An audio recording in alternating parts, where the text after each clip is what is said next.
उठैनी छठ माई के परबिया हो।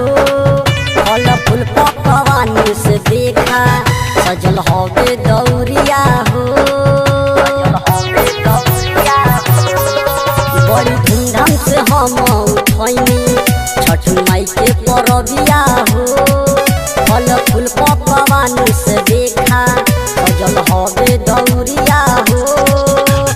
गह गह करे लगटिया देखी मनवा खूबे हरसाए। कैसे अरग दी हो जल बिच देहिया थर थाराए। गंगा जी उमड़ल बाड़ी हो देखी के जीवा मोर डेराए। कैसे अरग दी हो जल बिच देहिया थर थाराए।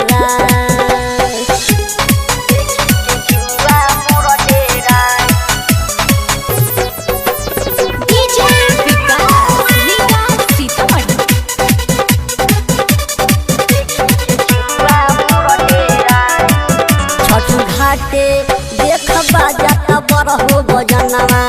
केहू अनधन केहू गोदी में मांगे ललनवा। छठ घाटे देख बाजाता बरहो बजनवा।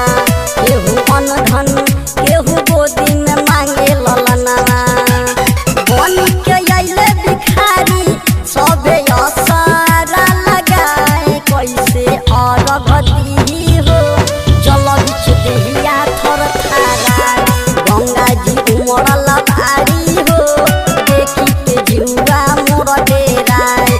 कैसे अरग दी हो जल बिच देहिया थर थाराए।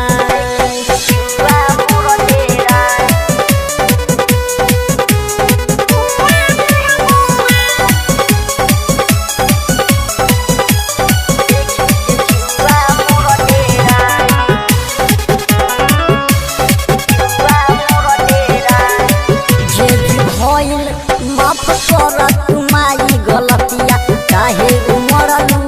बोला बोला ये गंगा मैया। जे भी भइल माफ कर तुम्हारी गलतिया काहे उमड़लू। बोला बोला ये गंगा मैया। कैलस गौतम बिनतिया माई लहरिया तेली घटाए।